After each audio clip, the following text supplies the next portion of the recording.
आपके साथ हूं मैं दीपिका सिंह। हेलो इंडिया, स्वागत है आपका हमारी इस खास पेशकश में। मैं हूं आपके साथ निदा अहमद। चलिए बुलेटिन की शुरुआत करेंगे और आज की सबसे पहले बड़ी खबर आप तक पहुंचा दें। देश को आज 14वीं वंदे भारत एक्सप्रेस मिलने जा रही है। जी हां, पीएम मोदी वीडियो कॉन्फ्रेंसिंग के जरिए हरी झंडी दिखाएंगे। राजस्थान को मिलेगी पहली वंदे भारत एक्सप्रेस। दिल्ली जयपुर अजमेर मार्ग पर चलेगी वंदे भारत। पहले फेज की बात करी जाए तो ट्रेन में जयपुर से दिल्ली कैंट के बीच ही चलेगी। जयपुर से दोपहर लगभग 12:30 बजे वंदे भारत एक्सप्रेस रवाना होगी। इधर रेल मंत्री अश्विनी वैष्णव समेत सांसद और विधायक जयपुर में मौजूद रहेंगे। तो दिल्ली जयपुर का सफर जो है वो अब आसान होने जा रहा है। प्रधानमंत्री नरेंद्र मोदी आज हरी झंडी दिखा करके इस ट्रेन को रवाना करेंगे। तो चलिए कुछ ग्राफिक्स हमने तैयार किए हैं जिसके जरिए आपको समझाने की कोशिश करते हैं कि अभी कितनी वंदे भारत हैं जिनका उद्घाटन हो चुका है, जो चल चुकी हैं। आइए ग्राफिक्स के जरिए आपको हम समझाने की कोशिश यहां पर करते हैं। दरअसल आपको बता दें कि देश में इस वक्त कुल 13 वंदे भारत ट्रेनें जो है वो पटरियों पर दौड़ रही हैं और ग्राफिक्स के जरिए हम आपको बता रहे हैं कि आखिर वो कौन कौन सी ट्रेनें हैं। तो नई दिल्ली से वाराणसी वंदे भारत एक्सप्रेस और नई दिल्ली से माता वैष्णो देवी कटरा वंदे भारत। इसी के साथ साथ गांधीनगर से मुंबई वंदे भारत एक्सप्रेस होगी। दिल्ली से हिमाचल प्रदेश वंदे भारत है। चेन्नई से मैसूर वंदे भारत एक्सप्रेस है। नागपुर से बिलासपुर वंदे भारत एक्सप्रेस है।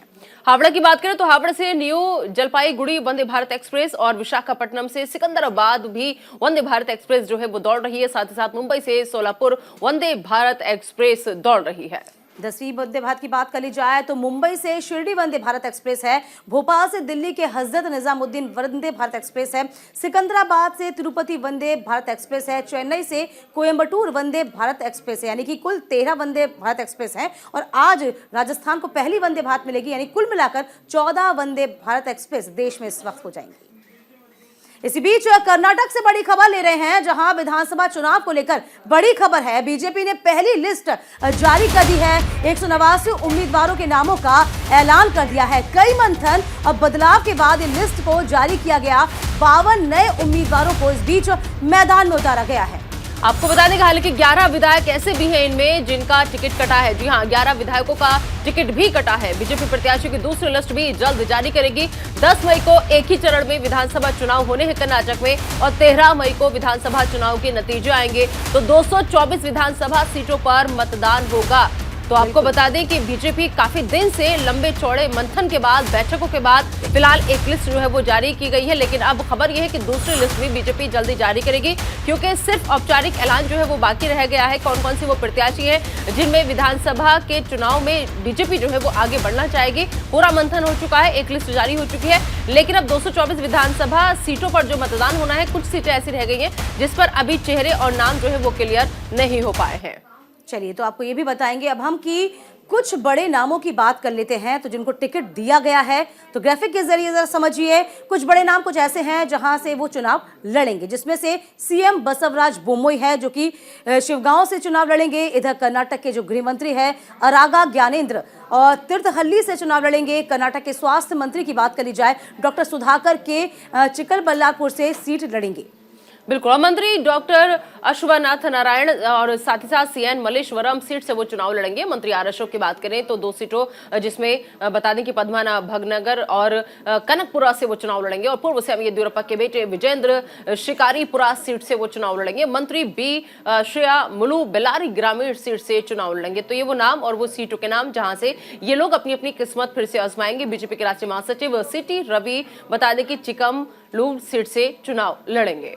तो इसी के साथ साथ वी सोमन्ना वरुणा सीट से सिद्धार्थ मैया के खिलाफ चुनाव लड़ेंगे। मंत्री बी श्रीरामालू बेल्लारी ग्रामीण सीट से चुनाव लड़ेंगे। कुल मिलाकर देखा जाए अभी 39 नाम बाकी हैं जिस पर विचार मंथन किया जा रहा है। यदि हम बात कर लेते हैं, वैसे 11 जो सिटिंग विधायक हैं उनकी टिकट भी कटी है, उनकी लिस्ट भी सामने आ गई। चलिए ग्राफिक के जरिए समझिए किन सिटिंग विधायकों की लिस्ट कटी है, किनका टिकट काटा गया। इस बार बीजेपी ने रामदुर्गा से महादेवप्पा का टिकट काट दिया गया है। शिया हिती से रमन्ना लमानी को टिकट नहीं मिला है। बता दें आपको कि बेलागुम नॉर्थ से अनिल बैंके को इस बार मौका नहीं दिया गया है और साथ साथ सुलिया में भी एस अंगर का टिकट काट दिया गया है। और अगर बात करें कपूर सीट पर तो लालजी मेंडन को नहीं उतारा गया। इनके अलावा कई और नेताओं के टिकट ऐसे हैं जिन्हें काटा गया है। तो 10 मई को एक चरण में कर्नाटक में विधानसभा चुनाव होने हैं और ऐसे में काफी मंथन और बदलाव के बाद बीजेपी ने अपने उम्मीदवारों की पहली लिस्ट जारी कर दी है। केंद्रीय मंत्री और बीजेपी नेता धर्मेंद्र प्रधान ने 189 उम्मीदवारों की लिस्ट जारी की है। पहली लिस्ट में 52 नए नाम हैं और लिस्ट में ओबीसी कैटेगरी से 32 और एससी से 30 और एसटी से 16 उम्मीदवार शामिल हैं।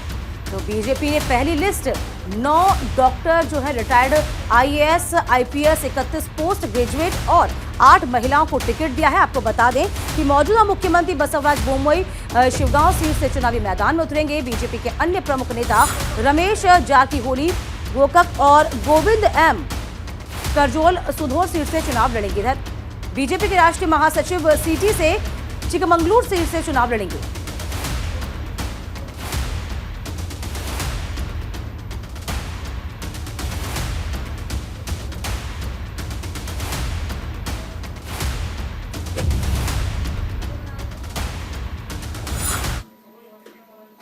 और चलिए आगे बढ़ते हैं। दिल्ली से इस वक्त की बड़ी खबर का रुख कर लेते हैं। रक्षा वित्त और अर्थशास्त्र पर अंतर्राष्ट्रीय सम्मेलन होने जा रहा है। रक्षा मंत्री राजनाथ सिंह आज इसका उद्घाटन करेंगे। रक्षा मंत्रालय आयोजित कर रहा है ये अंतर्राष्ट्रीय सम्मेलन। तो वैश्विक स्तर पर उभरती सुरक्षा संबंधी चुनौतियों पर चर्चा होनी है। अमेरिका, यूनाइटेड किंगडम, जापान के प्रतिनिधि इसमें हिस्सा लेने वाले हैं। ऑस्ट्रेलिया, श्रीलंका, बांग्लादेश और केनिया के प्रतिनिधि भी मौजूद रहेंगे। कई मायनों में देखा जाए ये बैठक जो है बेहद महत्वपूर्ण है, जिस पर विचार विमर्श होगा, चर्चा होगी। इसी के साथ साथ जो सुरक्षा संबंधी मामले हैं उस पर विचार विमर्श किया जाना है। तो नई दिल्ली में आज रक्षा वित्त और अर्थशास्त्र पर 3 दिवसीय अंतर्राष्ट्रीय सम्मेलन का आयोजन हो रहा है, जहां रक्षा मंत्री राजनाथ सिंह इस अंतर्राष्ट्रीय सम्मेलन का उद्घाटन करेंगे। हम आपको बता रहे हैं कि रक्षा मंत्रालय की ओर से आयोजित इस सम्मेलन में वैश्विक स्तर पर उभरती सुरक्षा संबंधी चुनौतियों को लेकर चर्चा होनी है।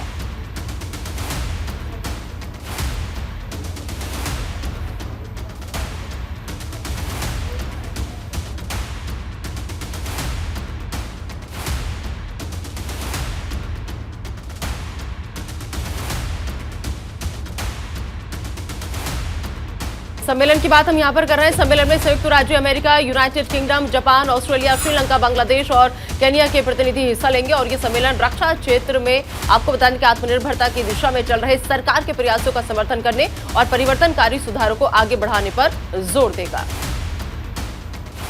तो फिलहाल रक्षा मंत्री राजनाथ सिंह इसका उद्घाटन कर रहे हैं और इसी के साथ साथ इस अंतर्राष्ट्रीय सम्मेलन का आगाज हो जाएगा। सुरक्षा संबंधी मामलों पर आज विचार विमर्श है। सुरक्षा संबंध में जो चुनौतियां हैं उसको मिलकर सुलझाने की कोशिश इस अंतर्राष्ट्रीय सम्मेलन के जरिए की जानी है। और चलिए आगे बढ़ते हैं। राजस्थान से इस वक्त की बड़ी खबर का रुख कर लेते हैं। आपको बता दें कि सीएम अशोक गहलोत की आज कैबिनेट बैठक होने जा रही है। दोपहर 12 बजे कैबिनेट की ये अहम बैठक होगी और बैठक के बाद अशोक गहलोत प्रेस कॉन्फ्रेंस करेंगे। इसी के साथ साथ कैबिनेट बैठक में लिए गए निर्णयों की जानकारी सचिन पायलट के मसले पर भी दी जा सकती है, यानी कि उस पर जवाब दे सकते हैं। पायलट ने गहलोत सरकार के खिलाफ अनशन किया था, आपको याद होगा। इसी को लेकर कहीं ना कहीं खिलाफत में चल रहे हैं राजस्थान कांग्रेस। तो राजस्थान कांग्रेस में चल रही उठापटक के बीच आज अशोक गहलोत कैबिनेट की बैठक बुलाई है और कैबिनेट की इस बैठक में करीब दोपहर 12 बजे सब लोग इकट्ठा होंगे और बैठक के बाद मुख्यमंत्री अशोक गहलोत मीडिया से भी रूबरू होंगे और वहीं गहलोत दोपहर 1 बजे प्रेस कॉन्फ्रेंस में कैबिनेट बैठक में लिए गए फैसलों की जानकारी देंगे। और इसी के साथ साथ आपको ये भी बता दें कि गहलोत राहत कैंप सहित अन्य मामलों की जानकारी भी मीडिया के सामने साझा करेंगे। वहीं अभी तक कैबिनेट की बैठक का एजेंडा सामने नहीं आया। माना यह जा रहा है कि सीएम गहलोत पीसी में पायलट मसले पर अपनी बात रख सकते हैं। हम आपको ये भी बता दें कि राजस्थान में अशोक गहलोत बनाम सचिन पायलट की राजनीतिक जंग चरम पर आई हुई है। दरअसल पायलट ने अपनी ही सरकार के खिलाफ राजधानी जयपुर में 1 दिन का अनशन किया था और वहीं पायलट के इस कदम से राजस्थान ही नहीं बल्कि पूरी कांग्रेस में हड़कंप मचा हुआ है। तो अब देखना होगा कि 12 बजे जब ये अहम बैठक होगी उसके बाद जब मीडिया के सामने आएंगे अशोक गहलोत तो किस तरीके से इस पूरी स्थिति से पर्दा उठाएंगे। बिल्कुल, इसी के साथ साथ दिल्ली से बड़ी खबर ले रहे हैं, जहां बिहार के सीएम नीतीश कुमार का दिल्ली दौरा है। कांग्रेस नेता सोनिया गांधी और खड़गे से मुलाकात करेंगे। कई अन्य पार्टी के नेताओं से भी मुलाकात की संभावना, यानी कि कुल मिलाकर देखा जाए विपक्षी एकता को फिर से मजबूत बनाने पर चर्चा की जानी है। तो बिहार के मुख्यमंत्री नीतीश कुमार इन दिनों दिल्ली के दौरे पर है, जहां विपक्षी नेताओं के साथ मौजूदा राजनीतिक हालात पर चर्चा करने के लिए दिल्ली वो पहुंचे हुए हैं। आपको बता दें कि सीएम नीतीश कुमार कांग्रेस नेता सोनिया गांधी, पार्टी अध्यक्ष मल्लिकार्जुन खड़गे और अन्य नेताओं सहित देश के विपक्षी नेताओं से मिलने और लोकसभा चुनाव की योजना तैयार करने के लिए दिल्ली पहुंचे हुए हैं। उन्होंने बिहार में आपको बता दें कि महागठबंधन की सरकार बनने के बाद कांग्रेस के शीर्ष नेतृत्व से इस मामले में जल्द से जल्द पहल करने का आग्रह किया था। दरअसल नीतीश कुमार ने खुद पिछले हफ्ते दावा किया था कि खड़गे के साथ उनकी फोन पर बातचीत हुई है, जिन्होंने कथित तौर पर बिहार में भविष्य की कार्य योजना पर चर्चा करने के लिए आमंत्रित किया था। हम आपको ये भी बता दें कि महागठबंधन के साथ बिहार में सरकार बनाने के बाद से ही सीएम नीतीश कुमार विपक्षी एकता की वकालत कर रहे हैं। 12 अप्रैल को सीएम नीतीश कुमार कांग्रेस नेता सोनिया गांधी यानी कि आज और कांग्रेस के राष्ट्रीय अध्यक्ष से वो मुलाकात करेंगे और साथ ही साथ बिहार सीएम नीतीश कुमार कांग्रेस नेता और जब मिलेंगे, मुलाकात करेंगे तो उम्मीद ये जताई जा रही है कि इस दौरान जो बाकी और अन्य पार्टी के नेता हैं उनसे भी मुलाकात वो कर सकते हैं। विपक्षी एकता को फिर से कैसे मजबूत किया जाए, इस पर चर्चा हो सकती है। मतलब मुलाकात का जो मकसद है असल वो यही है कि विपक्षी एकजुटता कैसे दिखाई जाए, पूरे विपक्ष को एक साथ कैसे लाया जाए। और इसी कड़ी में बिहार के मुख्यमंत्री की मुलाकात हो रही है सोनिया गांधी से और साथ ही साथ कांग्रेस के राष्ट्रीय अध्यक्ष मल्लिकार्जुन खड़गे से। लेकिन इस दौरान कौन कौन मौजूद रहेगा वो देखने वाली बात होगी, या फिर ये मुलाकात जब होगी तो क्या बात होगी। क्या इस मुलाकात के बाद एक साथ पूरे विपक्ष को लाने में कामयाब हो पाएंगे नीतीश कुमार, ये बड़ा सवाल है। तो चलिए आगे बढ़ते हैं और बात कर लेते हैं माफिया डॉन अतीक अहमद की। जी हां, आज फिर से माफिया डॉन अतीक अहमद की पेशी है। साबरमती जेल से प्रयागराज लाया जा रहा है अतीक अहमद को सीजेएम कोर्ट में आज पेश किया जाएगा। आपको बता दें कि हत्याकांड में कोर्ट ने बी वारंट जारी किया था। 16 दिन में दूसरी बार अतीक अहमद को यहां पे लाया जा रहा है। इलाहाबाद के नैनी जेल में तमाम तैयारियां सुरक्षा की कर ली गई हैं। तो माफिया अतीक अहमद को एक बार फिर से प्रयागराज लाया जा रहा है। कल दोपहर जिला पुलिस की एक टीम उसे गुजरात की साबरमती जेल से रवाना हो गई थी और आज दोपहर तक प्रयागराज पहुंचने की संभावना है।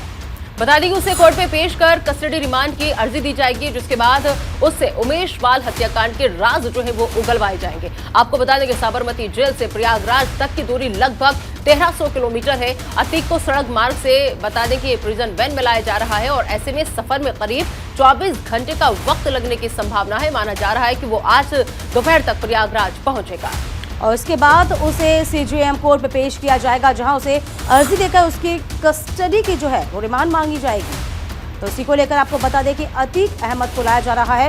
क्या होता है बी वारंट, जरा इसको आप जरूर समझिएगा। ग्राफिक के जरिए हम आपको समझाएंगे कि बी वारंट क्या है। तो वारंट बी किसी भी जेल में बंद आरोपी के लिए जारी होता है। किसी मामले में आपको बता दें कि इन्वेस्टिगेशन ऑफिसर कोर्ट को यह बताता है कि व्यक्ति को आरोपी बना रहे हैं।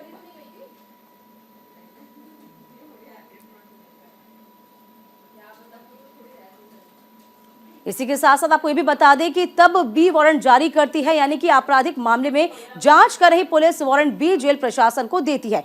संबंधित मामले में कोर्ट के समक्ष उसे प्रस्तुत करना होता है।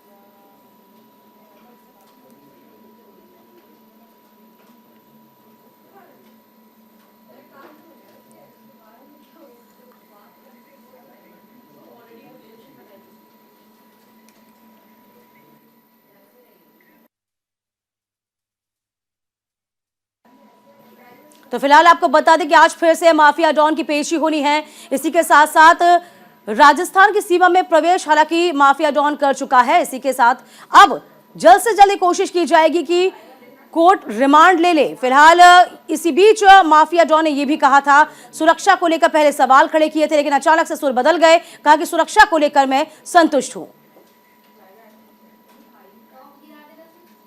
और चलिए आगे बढ़ते हैं। हम आपको बता दें कि डर के साए में माफिया अतीक अहमद है, क्योंकि राजस्थान के बूंदी पहुंचने पर अतीक अहमद का बड़ा बयान जो है वो सामने आया है। उसने कहा कि मेरा परिवार पूरी तरह से बर्बाद हो गया है। साथ ही साथ अतीक ने कहा कि मैं जेल में था, मुझे इसके बारे में क्या पता कि मेरे परिवार के साथ क्या हुआ है। तो राजस्थान के बूंदी पहुंचने पर अतीक अहमद ने परिवार को लेकर बड़ा बयान दिया, जहां उन्होंने कहा कि मेरा परिवार पूरी तरीके से बर्बाद हो गया है, मैं जेल में था, मुझे इसके बारे में क्या पता। वहीं अतीक ने यह भी कहा कि ठीक नहीं है, ये लोग मुझे मार डालना चाहते हैं। हम आपको भी बता दें कि उत्तर प्रदेश पुलिस गैंगस्टर अतीक अहमद को लेकर अब बूंदी जेल पहुंची है।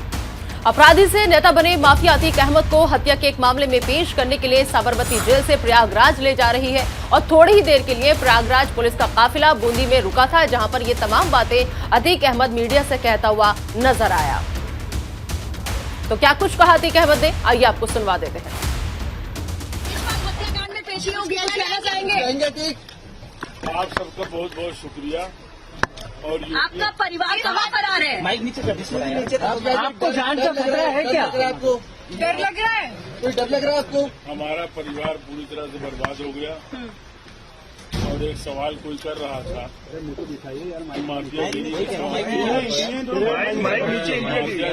समाप्ति पहले ही हो चुकी थी, अब तो खाली रगड़ा जा रहा है। कहा जा रहा है कि उमेश पाल हत्याकांड उमेश पाल आपके परिवार के आ रहे हैं, क्या कहते हैं? उमेश पाल हत्याकांड उमेश पाल हत्याकांड जेल में क्या कहेंगे जानू भाई? जेल से साजिश रची गई थी आपके द्वारा, कह रहे हैं ना। तो हम भी तो कह रहे हैं कि हम जेल से उमेश पाल। और इसी बीच दिल्ली से एक बड़ी खबर आ रही है, जहां आज सिसोदिया की जमानत अर्जी पर सुनवाई होनी है। आबकारी नीति घोटाले से जुड़े मामले में सुनवाई होगी। 17 अप्रैल तक न्यायिक हिरासत को बढ़ा दिया गया है। तो आबकारी नीति मामले में आप नेता और दिल्ली के पूर्व उप मुख्यमंत्री मनीष सिसोदिया की जमानत याचिका पर आज सुनवाई होगी। आपको बता दें कि मनीष सिसोदिया की न्यायिक हिरासत 17 अप्रैल तक बढ़ा दी गई है। सिसोदिया अभी ईडी की कस्टडी में है और इससे पहले ईडी ने 20 मार्च को उन्हें वीडियो कॉन्फ्रेंसिंग के जरिए राउत एवेन्यू कोर्ट में पेश किया था। वहीं ईडी ने कोर्ट में कहा था कि एलजी ने जब इस मामले की शिकायत की तो सिसोदिया ने अपना फोन बदल दिया था और इस एजेंसी ने उसी मोबाइल डेटा को फिर से निकाल लिया है। अब एजेंसी उनके ईमेल और मोबाइल फोन से डेटा निकाल रही है, उसका एनालिसिस कर रही है। तो आज अहम सुनवाई होने जा रही है। 17 अप्रैल तक फिलहाल न्यायिक हिरासत जो है मनीष सिसोदिया की वो बढ़ा दी गई है, लेकिन आज सिसोदिया की जमानत याचिका पर फिर से सुनवाई हो रही है। चलिए आगे बढ़ते हैं, बात अब लखनऊ से बड़ी खबर की कर लेते हैं। आपको बता दें कि आज लालजी टंडन की प्रतिमा का अनावरण किया जाएगा। बिहार और मध्य प्रदेश के पूर्व राज्यपाल थे लालजी टंडन। तो अहम खबर लखनऊ से इस वक्त की, जहां पर आज आपको बता दें कि लालजी टंडन की जो प्रतिमा है उसका अनावरण करने का कार्यक्रम है लखनऊ में। इसी के साथ साथ आपको बता दें कि लालजी टंडन कालीचरण विश्वविद्यालय परिसर में सीएम योगी इसका अनावरण करने जा रहे हैं, जिसमें डिप्टी सीएम ब्रजेश पाठक होंगे। सतीश महाना, सुरेश खन्ना भी इस बीच मौजूद रहेंगे। यानी लखनऊ के कालीचरण पीजी कॉलेज में बिहार और मध्य प्रदेश के पूर्व राज्यपाल लालजी टंडन की प्रतिमा का अनावरण किया जाएगा, जो कि सुबह 10 बजे सीएम योगी आदित्यनाथ करेंगे। साथ ही साथ आपको बता दें कि इस मौके पर सतीश महाना, ब्रजेश पाठक, सुरेश खन्ना समेत कौशल किशोर, दिनेश शर्मा, भूपेंद्र चौधरी भी मौजूद रहेंगे। तो आज लालजी टंडन की प्रतिमा का अनावरण है लखनऊ के अंदर और खुद सीएम योगी आदित्यनाथ यहां पर मौजूद रहने वाले हैं।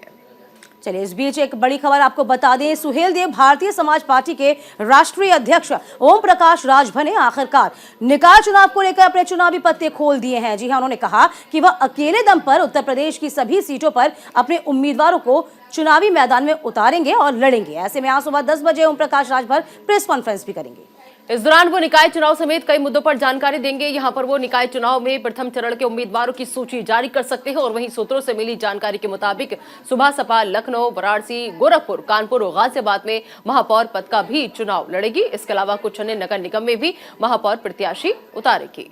फिलहाल आपको बता दें कि अब तमाम दलों ने अपनी सीट कस ली है, अपनी बेल्ट बांध दी है, चूंकि निकाय चुनाव को लेकर अब कहीं ना कहीं जिस तरीके से बसपा सुप्रीम मायावती ने भी कहा था कि चुनाव लड़ेंगे, इसके लिए तैयार हैं। अब सुहेल देव पार्टी भी कह रही है कि हम भी तैयार हैं। इसी बीच बिल्कुल, चलिए आगे बढ़ते हैं और बात कर लेते हैं नोएडा से इस वक्त की बड़ी खबर की। आपको बता दें कि चुनाव से पहले नकली नोटों की खेप जो है वो बरामद हुई है। 2500 और 200 रुपए के नोट बरामद हुए। तो इस वक्त की बड़ी खबर, छपरा और दिल्ली से नकली नोट प्रिंट होने की सूचना जो थी वो मिली थी। तो चुनाव से पहले नकली नोटों की खेप जो है वो बरामद की गई है। इसी के साथ साथ आपको बता दें कि कुवैत, सऊदी अरब से 2 युवकों को गिरफ्तार भी किया गया है। एटीएस और आईबी एजेंसियों को जांच में शामिल किया गया था। थाना सेक्टर 24 क्षेत्र का पूरा मामला है, जहां नकली नोटों की एक बड़ी खेप बरामद की गई है। तो पुलिस ने जिन लोगों को गिरफ्तार किया है उससे पूछताछ में जुटी हुई है कि आखिर इन लोगों के जो नेटवर्क है वो कहां जुड़े हुए हैं। साथ ही साथ इन लोगों के साथ और कितने लोग ऐसे शामिल हैं जो नकली नोटों का कारोबार धड़ल्ले से कर रहे थे। एटीएस और आईबी एजेंसियों ने मिलकर इस संयुक्त कार्रवाई को अंजाम दिया है। 5 लोगों को गिरफ्तार किया गया है, जो जिनके पास से करीब 6.5 लाख रुपए फेक करेंसी के बरामद हुए हैं। ये फेक करेंसी के नोट 500 रुपए के, 2000 रुपए के और 200 रुपए के नोट हैं। साथ ही साथ इसमें ये भी है कि ये लोग कुछ रेशो में काम करते थे। जैसे कुछ लोग डबल के रेशो में काम करते थे कि अगर वो 100 रुपये असली देते थे तो उनको 200 नकली मिलता था। उसके ऊपर की सप्लाई चेन जो थी, जिसमें वो 100 रुपये देते थे तो उनको 400 रुपये नकली मिलते थे, और ऐसे इनकी चेन काम करती रहती थी। और ये लोग उसके बाद उसको मार्केट में चलाने का पूरा प्रयास करते थे। नोट काफ़ी हद तक सही दिखते हैं, लेकिन इनकी जो सीरीज़ है और जो इनका पेपर क्वालिटी है, उससे पता लग रहा है कि नोट नकली हैं। और उसके अलावा अभी इसमें 3 वांछित अभियुक्त और हैं, जो एक मोमिन लखनऊ में है, एक सिंघानिया है जो छपरा में है, और एक दिल्ली में भोला है। उसकी गिरफ्तारी भी शेष है। इधर मुंबई कांग्रेस और 15 सहयोगी दलों ने बीजेपी के खिलाफ मशाल मोर्चा निकाला है, जहां माहिम कॉजवे मैदान में ये मोर्चा शुरू हुआ है। इधर मुंबई पुलिस की ओर से जबरदस्त बैरिकेडिंग की गई है, मोर्चा रोकने की पूरी कोशिश की गई है। जैसे ही मुंबई कांग्रेस के अध्यक्ष और भाई जो विधायक भाई हैं जगताप मोर्चे के आगाज करने के लिए बाहर निकले तो उन्हें ये पता चला कि उनके हजारों लोगों को कई जगहों पर रोक लिया गया है, जिसके बाद पुलिस और आंदोलनकारियों के बीच हाथापाई भी हुई। तो तस्वीरें आपको हम दिखा रहे हैं। पुलिस ने कांग्रेस कार्यकर्ताओं को रोकने की कोशिश की, जिसके बाद झड़प जो थी वो भी देखने को मिली, क्योंकि कांग्रेस जो है वो लगातार बीजेपी के खिलाफ मशाल मोर्चा निकाल रही थी, लेकिन इस दौरान पुलिस और कार्यकर्ताओं में झड़प हो गई। फिलहाल तस्वीर में आपको दिखा रहे हैं, पुलिस ने कांग्रेस कार्यकर्ताओं को रोका है। मशाल जुलूस पूरे देश में निकाला जा रहा है। अलग अलग जगह पर अपने तरीके से कांग्रेस के तमाम जो कार्यकर्ता हैं वो प्रदर्शन कर रहे हैं। चलिए आगे बढ़ते हैं और अब बात हिमाचल प्रदेश के मुख्यमंत्री सुखविंदर सिंह सुक्खू की कहेंगे। दरअसल सुखविंदर सिंह सुक्खू ने कहा कि जिले के जसकोट में हैंगर के निर्माण के लिए जमीन चिन्हित कर ली गई है, जिसमें एक बार में 3 हेलीकॉप्टर तक जो है वो उतर सकते हैं। वहीं मुख्यमंत्री सुखविंदर सिंह सुक्खू ने हमीरपुर जिले के जसकोट में हेलीपैड निर्माण के संबंध में पवन हंस कंपनी के उप महाप्रबंधक SP चौहान के साथ बैठक की। इधर आपको ये भी बता दें कि जसकोट हेलीपोर्ट में 3 हेलीकॉप्टर क्षमता का एक हैंगर बनाने की योजना भी रखी गई है। इसी के लिए भूमि को चिन्हित किया गया है। तो फिलहाल आपको बता दें कि हेलीपोर्ट निर्माण के लिए जमीन को चिन्हित कर लिया गया है। इसी को लेकर तमाम बातें ध्यान में रखी जा रही हैं। इधर बिहार शरीफ के ग्राम पंचायत राज पलटपुरा के ग्राम बेलछी में दावते इफ्तार का आयोजन किया गया है। इस अवसर पर बिहार सरकार के ग्रामीण विकास मंत्री श्रवण कुमार, सांसद कौशलेंद्र कुमार उपस्थित रहे। इस अवसर पर मंत्री श्रवण कुमार ने आपसी प्रेम, शांति, सद्भावना, भाईचारे के माहौल को कायम करने की अपील की। और वहीं उन्होंने कहा कि हमारे देश के लोकप्रिय नेता नीतीश कुमार को इतनी शक्ति दे, निरंतर उनके नेतृत्व में बिहार न्याय के साथ विकास और सुशासन मंडल को देश स्तर तक लागू कर सके। तो इफ्तार पार्टी का कार्यक्रम किया गया था, आयोजन किया गया था, जिसमें आपको बता दें कि दरअसल भाईचारे का, शांति का माहौल कायम करने की अपील की गई। तो दावत इफ्तार का आयोजन हुआ है। ग्रामीण विकास मंत्री श्रवण कुमार ने इसमें जाकर के शिरकत की। सब लोगों को इकट्ठा किया गया था। भाईचारे के माहौल कायम रखने की अपील की गई, शांति सद्भावना बनाए रखने की अपील की गई।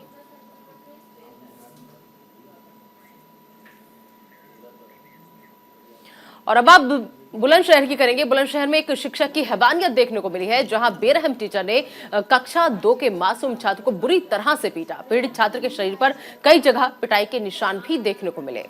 वहीं परिजनों ने BEO गुलावटी के मामले की लिखित शिकायत की है। वहीं खंड अधिकारी जो शिक्षा अधिकारी हैं उसकी जांच में आरोप सही पाए गए हैं। दरअसल पूरा मामला गुलावटी ब्लॉक में गांव चिड़ावक के प्राथमिक विद्यालय का है, जहां पर एक शिक्षक ने कक्षा 2 के छात्र को बेरहमी के साथ पीटा है। छात्र के शरीर पर कई जगह चोट के निशान जो थे वो भी देखे गए। देखिए, कक्षा 2 का ये मासूम है, जिसके साथ शिक्षक ने हैवानियत की सारी हदों को पार किया है, क्योंकि बेरहम टीचर ने कक्षा 2 के छात्र को इस कदर पीटा कि उसके पूरे शरीर पर कई जगह जो निशान थे वो देखे गए हैं।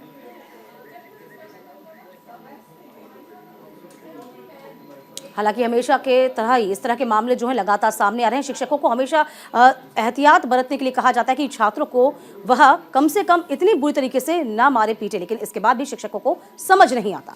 बिल्कुल। तो फिलहाल हेलो इंडिया में अभी के लिए इतना ही। मुझे और दीपिका को आप दीजिए इजाजत, लेकिन बने रहिए न्यूज़ इंडिया के साथ।